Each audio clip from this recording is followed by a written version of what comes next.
31 is the amount of red, B4 is the amount of green, and O4 is the amount of blue. But what's great is we don't need to remember that forever. Why?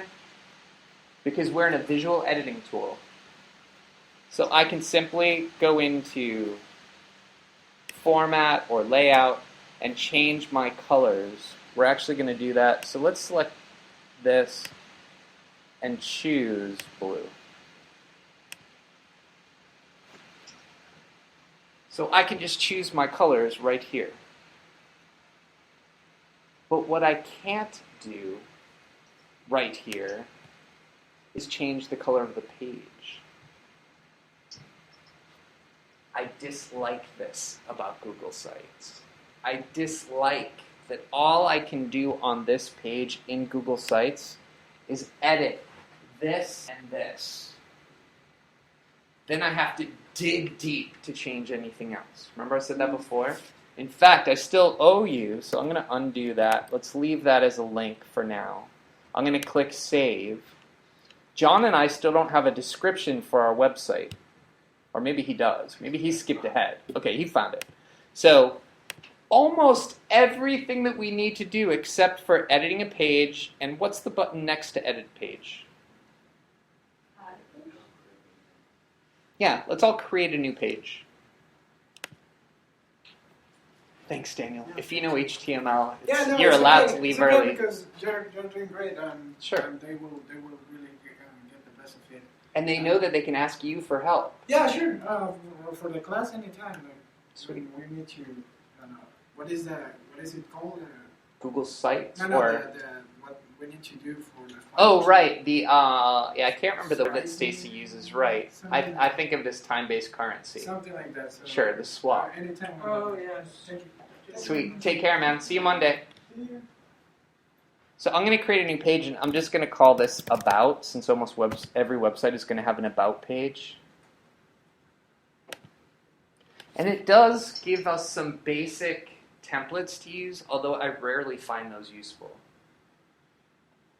So I'll let you look at those. They're pretty self-explanatory. You're almost always just going to use web page. But I do like this. I like it a lot.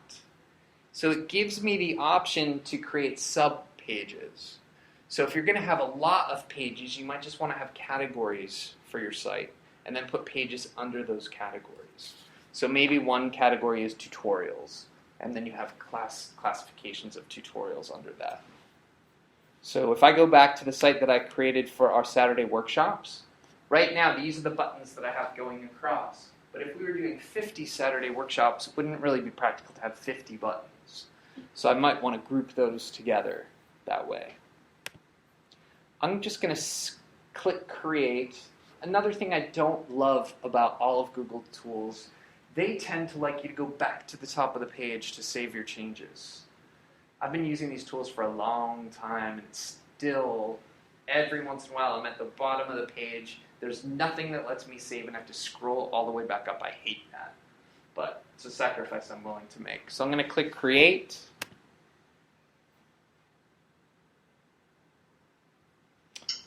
I'm going to click New Page again because there's one other thing that I should have pointed out.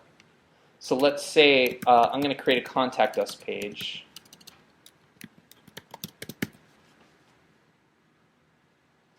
And do you see what it's doing right beneath that page?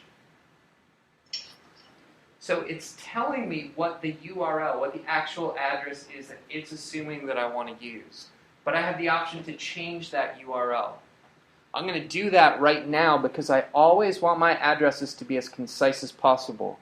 So I'm going to click Change URL, and I'm going to change it to be just contact with no us and no dash. Does anyone know why it put a dash in there? I didn't have a dash. I put contact space us. Why did it put a dash? Is there no spaces in the URL? There are no spaces allowed in the URL. If you try to put a space in the URL, it's going to put in a character, and it looks awful. It's actually an ASCII character that represents space. And it's never what you want. And there's no reason why web browsers couldn't just understand what a space means, except they just didn't write it in originally. Just like there's no reason that you need www in an address. The Because people the that operating system couldn't understand the space? 'Cause no, well, Linux- it does go. Linux It goes still back does to it. DOS. Yes, so DOS, Unix, and Linux all still have trouble with spaces. But there's no excuse for that. It's a space. We know what it is. But we do need to be really careful about what we're creating there. So if I was saving this, let's go back to here. Let's say that Daniel and I want to create a new page now. I'm going to do File Save As, and as soon as I change that name, I've created a new web page. I'm going to call it contact space us.html and save it. Say use HTML. Now I'm going to go to my web browser, open it. It will probably open because I think Chrome actually is smarter about that. It opened it, but do you see what it did? It added %20 in that space. If this was on a web server as opposed to my computer, it wouldn't have opened. So I really do need to be careful if I'm doing any of my stuff manually, that when I do save as, I don't allow any spaces in my file names. And you can tell people that are web designers because if you look in most of my folders on my computer, you'll never see a space in any of my file names. I've just been trained to either put dashes or underscores, that shift space that gives you that. Okay, so this is supposed to be the hands-on workshop. So what I'd like you to do is create several pages for your website. Let's say at least 3 or 4. And I'll do the same. I'm going to use that create. I'm going to really look at and be careful about what the URL is that's being assigned to it.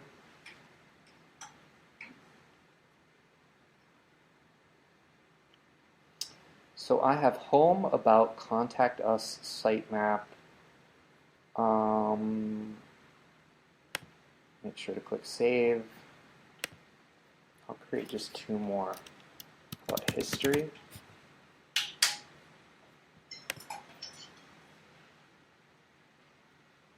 And I'm going to put clients as another page. So are you putting them under or all at the top level? I'm putting mine all at the top level for now. I would say if you have fewer than 10 pages, there's no reason to have sub-navigation. You want to make it really easy for people to find your pages on your site. 10 is one of those magic numbers where you almost can't fit 10 buttons in one line. Especially if you use long names for your pages. So what does yours look like? Does it give you, it looks like I see side stuff, but not on the top of that long line that you were talking Exactly right. about. Okay, so that's where we're going next. By default, it's putting our navigation on the left-hand side, and it is adding each of those as I create it.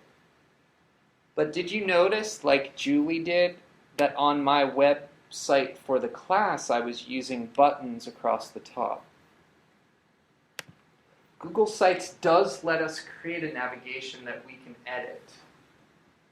But how do we change the layout of this page? Right now, what we've been doing is just adding new pages or editing the content in the central area of our page. If I have my about under the home, like as a page, how would I change that? So go back to, are you on your About page? Mm-hmm. Go to the gear. The gear is where everything that isn't editing your page or creating a new page is. It's all under gear. And one of the things there is page settings. So if I choose page settings, no, that's not what we want. Although I do want to show one thing there. You have the option to show or hide page title. I almost always will hide page title when I'm using Google Sites because the page title takes up quite a bit of space. Because it's the title space and there's space beneath it and you can't change that. So by hiding it, I still have the option of putting the page title in myself. So watch what I mean. I'm going to hit cancel. Right now, I'm seeing that word clients, but it's kind of redundant because it's highlighted in the menu, and it's also in my address bar, and it's also on my tab. Do I really need it taking up all that valuable space? So if I go to page settings, I can just decheck that show page title. And this is where I can also change that address if I realize, oh wait, that's longer than it needs to be, and save. But the question was, what if it's actually underneath? So why don't I do the same thing? I'm going to create a new page, and I'm going to call it wrong, and I'm going to put it under clients, and click create. So now I have this wrong here, but I wanted it to be in the main hierarchy, on that same hierarchy as those. So I believe what I need to do is go into site layout or manage site. I'm not sure which, so I'm going to start with edit site layout. So this is where I can move navigation. So I'm going to click. That's showing me my levels, but not how to change this.